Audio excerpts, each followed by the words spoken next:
Les grandes gueules jusqu'aux portes de midi avec mon cher Roby, à qui je dis bonjour. Bonjour. Avant que tu ne fasses le tour des bonjours, parce que je sais qu'après, j'aurai pas la chance d'avoir certes le micro. Je sais pas si vous avez fait la remarque, somme toute bête, mais c'est une bonne remarque et elle mérite d'être soulignée ici.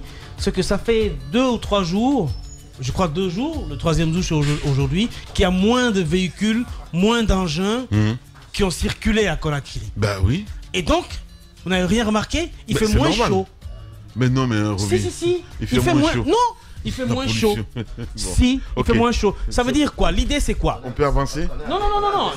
On est en décembre aussi, il faisait chaud la semaine dernière. Et oui, la ville est un peu écologique. Ça veut dire quoi? Ça veut dire qu'il y a eu moins de COD ces 2 jours-là. Et donc, ça en dit long sur la destruction du climat par le COD. L'idée c'est quoi? L'idée c'est peut-être envisager 3 jours dans l'année, étalé sur l'année, 3 jours sans véhicule, sans engin. Ça peut être une solution contre la pollution. Daouda Mohamed Kamara, bonjour.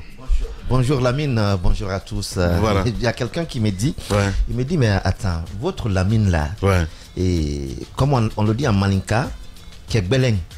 Tu sais ce que ça veut dire, non? Ouais, l'homme à la tête dure. Oui. Il dit alors là, partout où tu vois espace.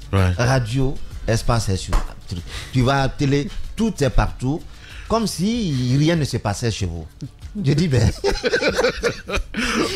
C'est pour ça qu'on a donné cette saison Sphinx. Voilà. Donc, rien n'a donné dans tout ça. Voilà. Voyez-vous ce que je veux dire. Voilà. Allez. Bonjour, mon cher Jacques. Bien habillé ce matin, Jacques Lewalino. Voilà. Allez, Diba Milimono, mon cher Diba, bonjour. J'ai parlé d'un sujet. Bonjour Lamine, bonjour à tous. Voilà, mon cher Diba. Sujet important, tu as balayé ça d'un revers de main. Voilà, allez Diba, on s'intéresse à l'actualité. Dites quelque chose. Vous avez remarqué, Diba, il fait moins chaud. Nous ne l'avons pas décidé. Ce n'est pas décembre. Non, c'est pas ça. C'est un constat. Il insinue que le fait qu'il n'y ait pas de circulation, c'est bien pour la santé, c'est bien pour l'environnement.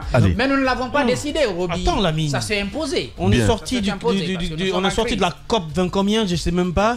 C'est pas ça. On remarque que c'est pas ça la solution contre finalement l'agression contre le climat dans le monde entier, parce que chaque pays a sa réalité. Il y a des pays qui prennent ces décisions une fois par mois. Il faut qu'on envisage cela, Lamine. On envisage ça. Peut-être ça serait bien que tu aies une émission écologie à la radio, ça serait bien. Allez, on s'intéresse à l'actualité. Hier, on a subi ce communiqué du gouvernement. On essaye en tout cas de voir un petit peu, ou peut-être de se dire enfin un petit peu le bout du tunnel, parce que on était bloqué. Mohamed Ali a évoqué un cas, je veux dire une réflexion ici hier à dire l'après. C'est après, je me suis rendu compte que oui, finalement, si on faisait ça, pas ça aujourd'hui, à distribuer quand même, je veux dire, le gasoil, je ne sais pas comment on va être ce matin. Au moins, la ligne bouge. Vous savez, on va sortir progressivement de cette situation. Donc, mais il faut aussi que les mesures soient un peu compartimentées. Vous savez qu'avec ce qui s'est passé au niveau du dépôt, le gouvernement, pour des mesures de précaution, avait pris une décision, d'abord interdisant la fourniture de carburant, de gasoil dans les stations-service. Donc, ce sont des mesures préventives. Je suis d'accord tout à fait, quand on est dans une situation de crise, il faut d'abord essayer de maîtriser la situation, mais aussi prévenir les choses. Donc, ça a été fait. Maintenant, pour ne pas qu'on soit dans un blocus, hier, on a vu ce communiqué-là. Donc, ils ont décidé d'abord les mesures qui ont été annoncées.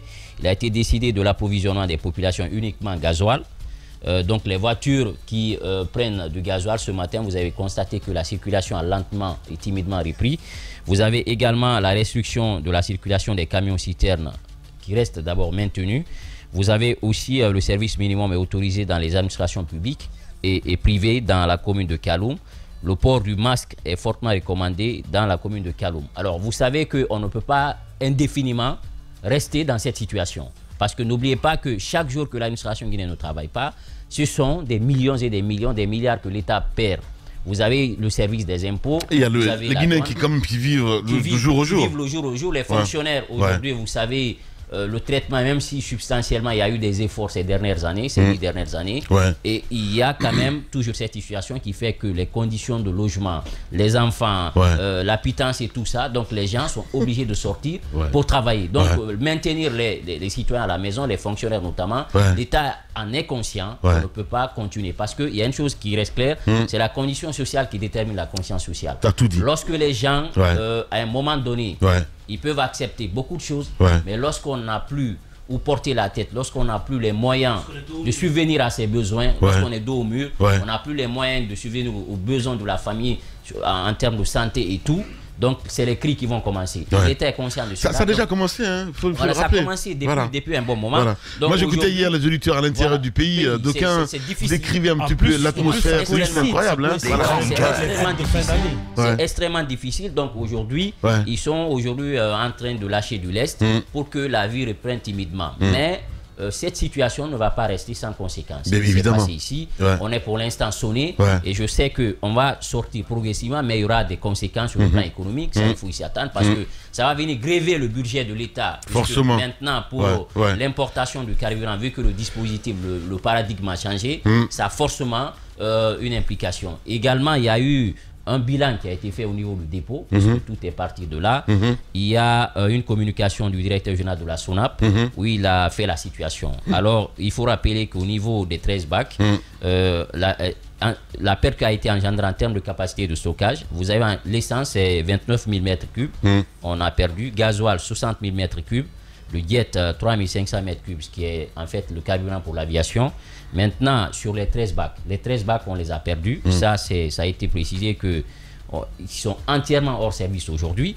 Il y a également, dont l'essence, l'essence c'est 10, parce qu'on a 13 en tout bac. Donc les 13 bacs, vous avez 10 bacs pour l'essence. Vous avez 2 jets et 1 pour gasoil au niveau des bacs. Maintenant, il y a une situation qui revient. Vous savez, il y a un dépôt au niveau de Coronti, à part ce qu'on a perdu là. Donc, le dépôt de Coronti, on a 3 bacs en tout. Le dépôt de Coronti qui dispose, de 5 bacs qui n'a pas été affecté, heureusement, par l'incendie. Donc, ça, c'est une bonne nouvelle pour ceux qui sont en train de nous suivre. Les 5 bacs n'ont pas été affectés par l'incendie. Donc, l'État plein déterminera la suite des opérations. Maintenant, en HFO, là-bas, on a 20 000 m3. Le gazole, on a 60 000 m3. Donc, les propositions maintenant, aujourd'hui, ont été faites par la SONAP pour essayer d'éviter la crise dans le secteur du carburant. Donc, ils ont d'abord, réquisitionné les stocks des compagnies pétrolières qui sont ici. Donc, il y a une réquisition parce qu'il y a une loi qui prévoit cela. Ils ont également décidé de rendre disponible à Coronti 4 000 tonnes. À Coronti, actuellement, vous avez 4 000 tonnes, dont 3 000 tonnes qui sont aujourd'hui disponibles au niveau des compagnies pétrolières. Et ils ont aussi réceptionné hier 5 citernes en provenance de la CBG. Vous savez, la CBG aussi a ses stocks. Donc, il y a 5 citernes qui ont été réceptionnées. Ils ont accordé aussi une dérogation à certaines citernes avec escorte pour faciliter l'approvisionnement de EDG en HFO à court terme. Ils ont décidé de réquisitionner près de la CBG le stock disponible à date. Sur la base des informations reçues ce jour, ce stock se chiffre à 16 800 tonnes. Donc maintenant, la priorité a été donnée à EDG pour parce que le courant, il faut qu'on ait le courant. Aujourd'hui, on est dans une situation d'insécurité avec les conséquences que cela a pu avoir. Donc les citoyens ne peuvent pas aussi accepter d'être dans le noir. Donc ils ont donné la priorité d'abord à EDG que ce qu'on a comme stock là-bas, que ça soit orienté en termes de carburant vers EDG. Maintenant, à court terme, vous savez, on a parlé du Sénégal. On avait dit que le Sénégal a un stock quand même important par rapport à la Guinée. La Côte d'Ivoire, la même chose. Donc, j'apprends qu'ils vont penser à s'approvisionner auprès du Sénégal, de la Côte d'Ivoire et de la Sierra Leone. Donc, obtenir le principe de la droiture des plus hautes autorités. Maintenant, ils ont entrepris des négociations avec le Sénégal et la Côte d'Ivoire et recenser les disponibilités par produit. Donc, ce qu'on a en termes d'essence, en termes de jet, en termes de gasoil. Donc, tout cela a été diligenté. Donc, ils ont dirigé aussi des flottes de camions vers les différents pays concernés. Alors, ils ont commencé, comme l'a dit Roby, à Sioné et puis à Radier Conakry. Donc, pour finir mobiliser les camions étrangers vers la Guinée afin d'accélérer l'approvisionnement. Donc voilà un peu ce qui a été fait depuis quelques jours. Donc je pense que la SONAP, ils ont compris qu'il fallait aussi être un peu dans l'action et anticiper, prompte. Et cette diligence-là, je pense que ça va nous aider à sortir de cette situation. Quoi qu'il en soit, il faut quand même reconnaître que il y aura une crise et il faut qu'on prépare totalement la population à ça. Voilà. Donc, enfin, tu vois, il y a Fasseli qui réagit là. Selon la version du gouvernement que Diba est en train de relayer, il y a 13 bacs qui ont été touchés et 5 non affectés, sauf que dans le journal de 20h30 de la RTG hier, le DG de la protection civile a indiqué que tout est parti en fumée. Non, en fait, il y avait une erreur de communication. Parce que les gens confondent un peu les dépôts. Vous avez un dépôt devant, vers la cité chemin de fer, où vous avez 13 bacs. Dépôt principal qui est géré par la Société guinéenne des pétroles. Vous avez 13 bacs. Donc ces 13 bacs là où ils sont hors service. Maintenant le dépôt qui est au niveau vers le garage, à la sortie de Kaloum, vous avez là-bas 5. D'accord. Ces 5 là n'ont pas été touchés. Je pense que il y a tellement de désordre, c'est juste incroyable. Maintenant, il faut que la communication fasse une bonne segmentation. Justement. Et éviter un flot d'informations puisque les gens vont se perdre. T'as pas expliqué ça hier. Ici. Donc la communication de proximité, il faut qu'elle soit renforcée. Et les textos qui viennent aux gens, on essaie d'envoyer une information par texto. Ça va permettre aux gens de mieux comprendre. Mais s'il y a un flot d'informations. Mais est-ce que tout le monde d'ailleurs peut lire, je veux dire, les SMS et tout ce qu'il y a? C'est ça la question aussi. Il faut segmenter la com. Parce que vous avez plusieurs cibles. Il faut faire une segment. Il y a des populations qui ne comprennent pas le français. Aujourd'hui, il faut commencer à mettre en contribution les services langues et décliner même les messages de sensibilisation dans les différentes langues. Exact. Ça va permettre au gouvernement d'avoir plus d'impact et de toucher les citoyens. Bien. Alors, que dit... C'est moi qui suis heureux ce matin, Lamine. Quand Lamine dit que c'est pas tout le monde qui sait lire, je me rappelle, le grand frère Ahmed était à cette place. Quand j'ai dit à l'EDG à l'époque qu'il faut passer également dans les mosquées, dans les églises, parce que tout le monde ne peut pas avoir accès. Aujourd'hui, d'ailleurs, le pire, c'est que toute la communication est restreinte. Les télés ne sont pas suivies, les radios ne sont pas écoutées. Et combien de personnes en Guinée aujourd'hui ont la possibilité de lire les messages qui viennent, quel que soit ce que vous faites. Il faut aller aujourd'hui à la levée de ces restrictions.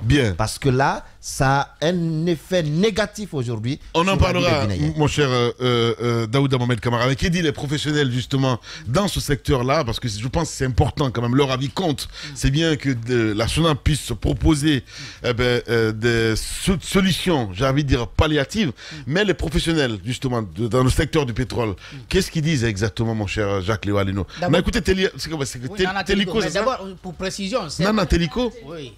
Cette réunion qui a été présidée par le ministre secrétaire général de la présidence a connu la participation de tous les acteurs. Donc ils étaient là, c'est ensemble, ils ont fait le constat et puis ils ont fait ces propositions.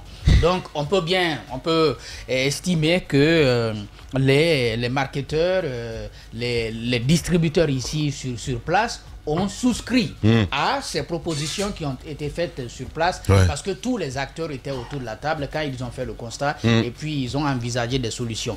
Moi, en lisant le rapport dont Diba vient de faire l'écho ici, et ça me dit une chose, c'est que nous sommes sérieusement affectés côté essence. C'est ça. C'est ce que ça veut dire. C'est ça, effectivement. J'ai eu Doom ce matin au téléphone. C'est ce qu'il me disait justement. Il me dit côté gasoil, il y a moins de problème. Voilà.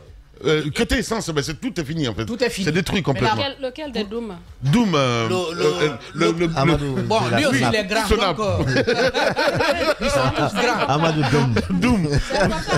C'est Amadou alors. Voilà. Doumbouya, le directeur de la SONAP. Puisqu'on a beaucoup de Doom là, il y a un autre Doumbouya à la RPT également. Moi je voulais dire le plus grand, mais après j'ai dit non. Ils sont tous grands. Mamadou Doumbouya, voilà. Non, madame, oui, c'est vrai. Oui, je comprends très bien, oui. Ça peut être interprété autrement. Non, c'est Doumbouya de la SONAP, voilà, c'est bien cela. Voilà. Donc, côté essence, j'ai dit donc qu'on est sérieusement affecté. Oui. Côté gasoil, également on est affecté, mais je crois que le gouvernement, ou disons le comité qui s'est réuni, a pensé qu'en réquisitionnant d'un côté les dépôts miniers qu'on pouvait, n'est-ce pas, compenser, parce que les miniers utilisent beaucoup plus le gasoil, et en réquisitionnant, n'est-ce pas, ces dépôts, ces contenus qui existent du côté des miniers, ça pouvait aider un peu la population à bouger. Ça, c'est la première des choses qui a été envisagée. Et le bateau qui est arrivé, qui n'a pas pu accoster parce que tout simplement il y a eu, qui a accosté, mais qui n'a pas pu dépoter parce qu'il y a eu cet incendie, va être redirigé vers Kamsar, donc au dépôt de la CBG, pour faire le dépotage. Je crois que les mesures sont déjà prises pour cela. Donc ça, c'est ici à l'interne ce qui a été envisagé pour le moment. Et je crois que pour l'essence, comme le rapport le dit clairement, on va se tourner vers la Côte d'Ivoire, la Sierra Leone et le Sénégal pour assurer, n'est-ce pas, l'approvisionnement. Après, beaucoup de questions se posent. On sait très bien que ces pays, le Sénégal, c'est beaucoup plus vers l'ouest, et puis le nord-ouest, et puis vous avez la Sierra Leone tout à fait à côté, qui est beaucoup plus proche de Conakry, en tout cas Freetown, et puis la Côte d'Ivoire pour le sud, le sud-est du pays. C'est pour la Haute-Guinée, on va désormais se poser des questions, même s'il y a un dépôt du côté de je sais pas, de Kankan, mais ce dépôt-là est approvisionné à partir du dépôt principal. Et le pays qui est le plus proche, c'est le Mali. On sait très bien. Mais le Mali dépend de nous aussi. À la fois la Côte d'Ivoire n'est pas aussi loin. Parce que quand on passe par Kalankalan, je crois, c'est pas l'entrée vers Beila. Non, Beila c'est en forêt, mais un peu plus en haut, à partir de Kankan, la Haute-Guinée, il y a la proximité. Problème des routes. C'est tout ça, enfin, qui va nous fatiguer. Parce que si vous prenez la route de la Sierra Leone, là, il n'y a pas de problème pour les camions citernes. Mais si vous devez entrer par Koundara pour atteindre le nord-ouest du pays, disons-nous, pour le moment, c'est pas un jeu. Donc, nous allons être sérieusement touchés, même si les pays voisins acceptent bien entendu de nous donner ce carburant pour le faire venir dans notre pays. Justement, c'est une autre question que j'ai envie de poser à Daouda Mohamed Kamara. Les difficultés auxquelles nous devons faire face. Justement, à la fin, peut-être, Diba l'a dit tout à l'heure, nous sommes, on va dire, à se dire, il y a une lueur d'espoir quelque part, parce qu'avec la distribution de gasoil ce matin. Oui, il y a une lueur d'espoir, mais comme Tamba le disait hier avec la trilogie de la communication de crise, il faut aujourd'hui carrément dire les choses telles qu'elles sont aux Guinéens. Il ne faut pas entretenir le flou pour dire non, c'est fini, non, on a ceci. Dites clairement, on a suffisamment de gasoil, mais on n'a pas suffisamment d'essence. Il faut rationaliser. Voilà, il faut rationaliser aujourd'hui ce que chacun a sous la main pour ceux qui en ont encore, et pour ceux qui n'en ont pas, lorsqu'il va être ouvert ce service de redistribution ou d'approvisionnement, il faut bien rationaliser le service de ce côté, parce que c'est parti pour une crise. Ça, c'est une réalité. Est-ce qu'il faut il faut pas apeurer, comme on le dit, non, on n'apeurait pas la population, mais la réalité, elle est ce qu'elle est. Parce que si la population sait ce qui l'attend, et elle a plus de possibilités à faire en sorte que ce qu'elle a en main soit bien utilisé à bon escient que de gaspiller. Mais si cela n'est pas su, ça devient compliqué. Donc aujourd'hui, je me dis que on a eu beaucoup de pertes. Ce n'est pas que dans le cadre du carburant, mais il faut faire face également aux autres problèmes. Parce que quand on prend les... Mais ça, c'est dans tous les secteurs, mon cher. Dans tous les secteurs aujourd'hui. Bloqué là. Dans tous les secteurs aujourd'hui. C'est un ami qui me disait hier, il dit, on a eu une grosse chance. Ça n'a pas touché les impôts, ça n'a pas touché la douane. Parce que si ça arrivait à ce niveau, le chaos allait être encore complet. Mais aujourd'hui, il faut se dire, Dieu merci, ça n'a pas touché ce niveau. Mais il y a des attentes. Il y a des réponses aujourd'hui qu'il faut donner carrément à certains besoins.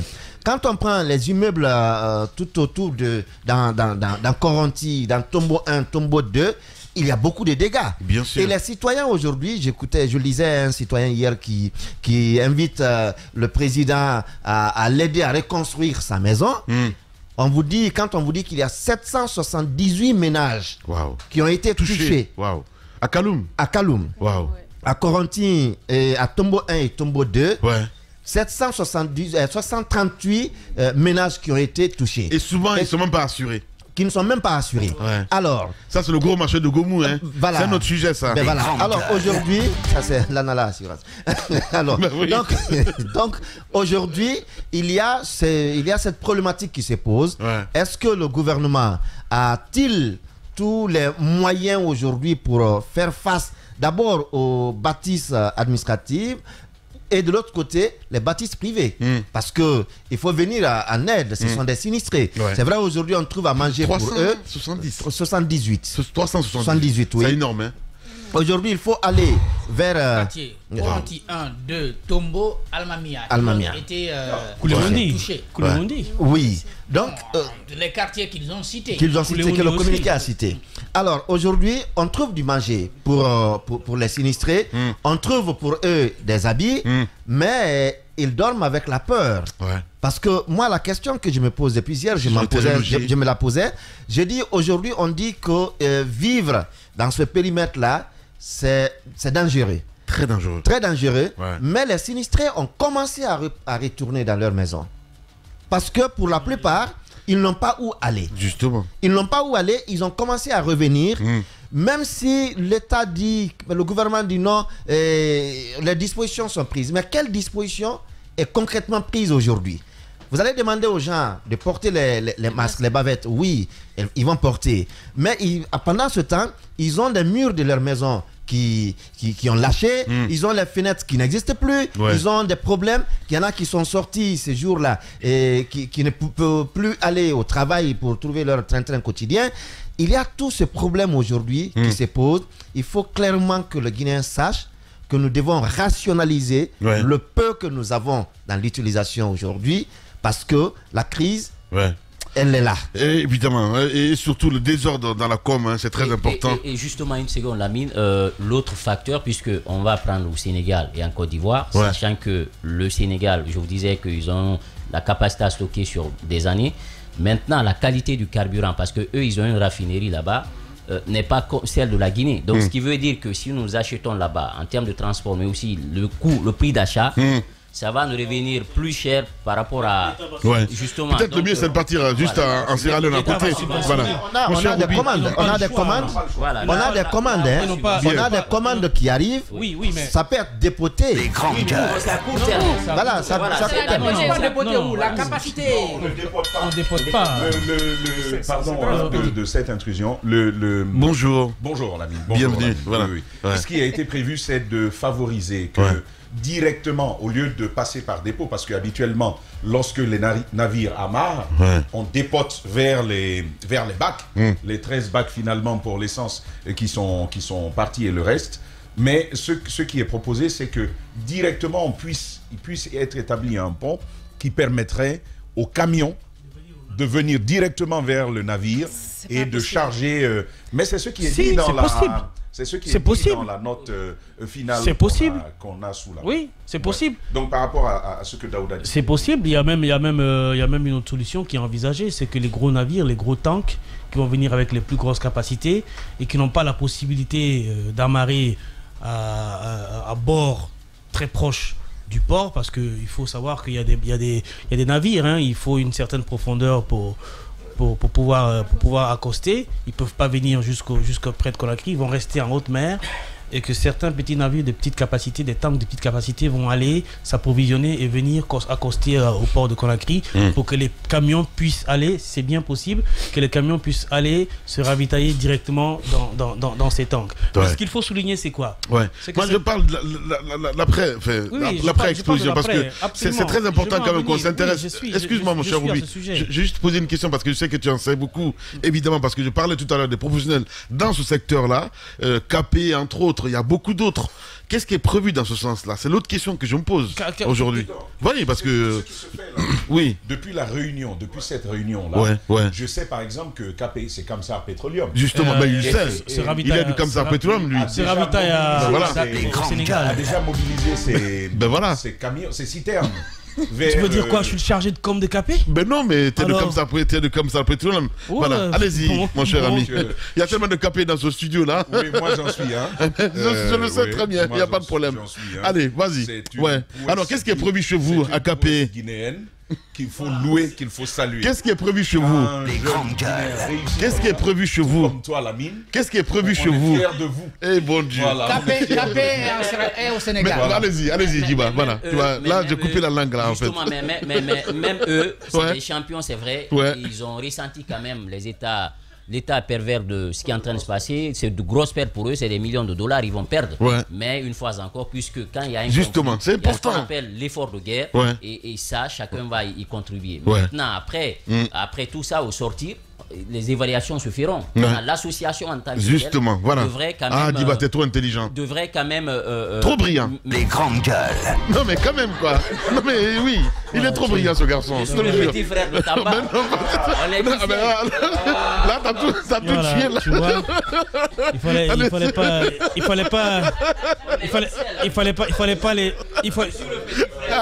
Allez, on revient.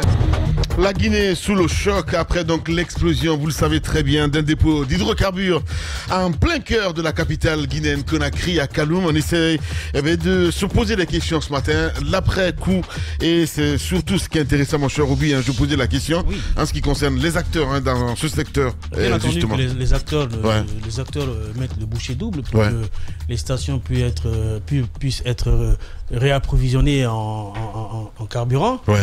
Capé, par exemple, du côté du Sénégal, il y a de cela quelques jours, les négociations ont commencé et les camions sont certainement en route. D'autres aussi sont du côté de la Côte d'Ivoire, etc. Donc les camions, on me parlait ce matin du départ de près de 50 camions du côté du Sénégal en direction de Conakry pour que certaines stations soient ravitaillées en essence. Parce que les stocks qu'ils avaient, qu'est-ce qu'on en fait? Parce que Diba parlait tout à l'heure de CBG. Les stocks qu'ils avaient, est-ce qu'on a réquisitionné ou pas du tout? N'oublie pas que l'incident est dimanche nuit. Et que le week-end, tu sais très bien, la capacité de consommation du week-end est différente de la capacité de consommation les jours ouvrables. Il y a plus de mouvements les week-ends, etc. Donc les stocks qu'ils avaient étaient déjà bien amincis au lundi matin. Donc aujourd'hui, par exemple, ouvrir les stations-service pour que l'essence soit distribuée est un gros risque pour l'État. Parce que l'État veut s'assurer que lorsqu'il commence, qu'il n'y ait pas de rupture. Parce qu'en ce moment-là, si vous ouvrez et que vous commencez, déjà il y aura la bagarre. Et s'il y a rupture, Dieu seul sait ce qui va arriver. Les grandes gueules. Tellement discipliné, on sait bien ce qui va se passer finalement. Et donc aujourd'hui, moi je pense qu'il faut réajuster un peu la technique de redistribution. Il faut déjà identifier le nombre de stations, ils le savent, le nombre de stations par commune. Et à peu près calculer, faire un chiffre approximatif des populations qui vont peut-être aller se servir dans ces stations-là et déployer avant d'ouvrir les stations-service pour servir l'essence. Le gasoil, on peut comprendre, il y a moins de véhicules gasoil. Oui, la preuve est que ce matin, vous voyez, les stations ne sont pas énormément envahies, débordées. Les gens vont prendre tranquillement le gasoil. C'est le gasoil, c'est les bus, c'est les camions, c'est quelques véhicules particuliers. Le gasoil, comme disait Jacques, c'est plus les miniers, les sociétés, les entreprises, etc. qui ont des camions qui utilisent le gasoil. Les particuliers utilisent beaucoup plus l'essence. Donc les véhicules à consommation essence sont plus nombreux à Conakry. Et n'oubliez pas aussi ajouter à cela les motos, etc. Donc il faut bien organiser, réajuster la stratégie de redistribution, identifier le nombre de stations fonctionnelles dans les communes, identifier à peu près, chiffrer à peu près le nombre de populations dans les communes qui vont se diriger vers les stations pour se ravitailler et en fonction de ça, proportionnellement, déployer les services de sécurité qui vont, et d'abord, avant de déployer les services de sécurité, moi je voudrais lancer un appel au haut commandement de la gendarmerie et à la direction nationale de la police qu'ils sensibilisent pour une fois les forces de l'ordre qui vont être déployées dans les stations afin qu'ils soient civiques. Il ne faut pas venir en rajouter à la pagaille parce que c'est sûr qu'il y aura débordement. Et qui dit débordement généralement en Guinée dit méli-mélo, injure, etc. Et ça déborde et ça devient de la bagarre. On va assister. Ce sont des stations-service, ce sont des lieux à haut risque. Il ne faudrait pas que les gens viennent s'y battre et qu'il y ait une étincelle de feu et que nous puissions assister à un autre drame. Donc les forces de l'ordre qui y seront déployées. Surtout qu'on ne connaît pas pour l'instant l'origine de ce qui s'est passé du côté les forces de l'ordre qui y sont déployées. Moi, je souhaiterais que ces forces de l'ordre soient complètement désarmées, qu'ils soient peut-être armés de gourdins et de trucs pour pouvoir si vous voulez botter les fesses à quelques recalcitrants, des matraques pour botter les fesses peut-être à quelques recalcitrants, mais pas les pères de famille quand même. Hein. Ça dépend de qui sème la pagaille. Madame Miro, quand même. Si c'est un père de famille qui sème la pagaille, on le met au respect. Non, ben on le chicote. Non, on le met au respect. Non, mais un père de famille ne pagaille pas, mais lorsqu'il pagaille, il faut le chicoter. Voilà. Laisse-moi terminer. Non, bon, allez, laissez-moi terminer. Les pères de famille, on les sensibilise. Je voudrais mieux qu'on botte les fesses des jeunes qui vont essayer de pagailler là.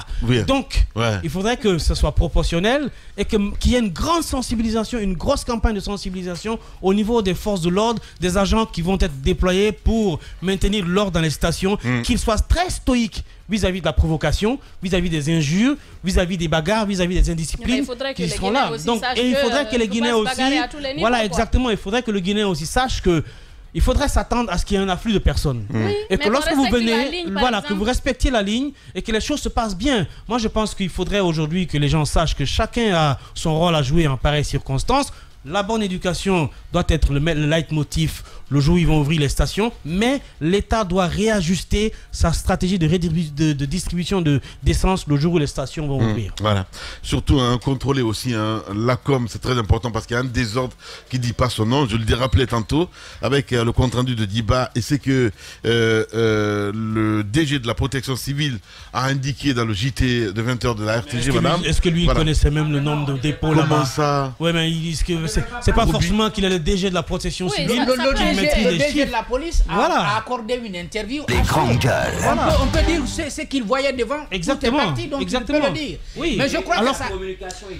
Allez-y, madame. En termes de communication, au dépôt principal. on peut reconnaître que c'est structuré. Depuis hier, on le voit, c'est vraiment structuré. En disant que tout est parti, peut-être qu'il parlait de l'endroit où il se trouvait. Il parle du dépôt, de l'endroit où il y a eu le feu. Justement, il n'a pas touché l'autre partie. Vous ne comprenez pas, mais le Guinéen X ne comprend pas. Tu sais, l'ami, tu sais. Merci beaucoup. Allez-y, madame, vous êtes à l'antenne. En fait, c'est pas beaucoup de personnes qui savent. Là, c'est toi qui pagaille, là, justement. Ce que tu disais tout à l'heure, pas que le DG de la police. Mais non, tu te calmes. Il y a eu d'autres DG qui ont dit on a tout permis. Tu te calmes d'abord. Ici, c'est de l'ordre, justement. C'est de l'ordre. Voilà. Allez. Tu sais, madame Hiro, ne t'étonne pas. Il est comme du soluble. Il s'enflamme les matins et il met le feu partout, lui. Donc, faut pas l'écouter. Il n'a pas intérêt là où il est là. Voilà. Allez. Je tournerai tout à l'heure. Allez-y, madame. Il réussit quand même à calmer des gens comme toi. Donc, c'est quelque chose. Voilà. Pardon. Ah, donc, il faut te mettre le feu dessus pour que tu te calmes. Avec lui, c'est toujours le feu. Ah, d'accord, on a compris. C'est le Guinéen d'Alpha Condé. Non, mais c'est ça, en fait. Ça tout compris. Voilà.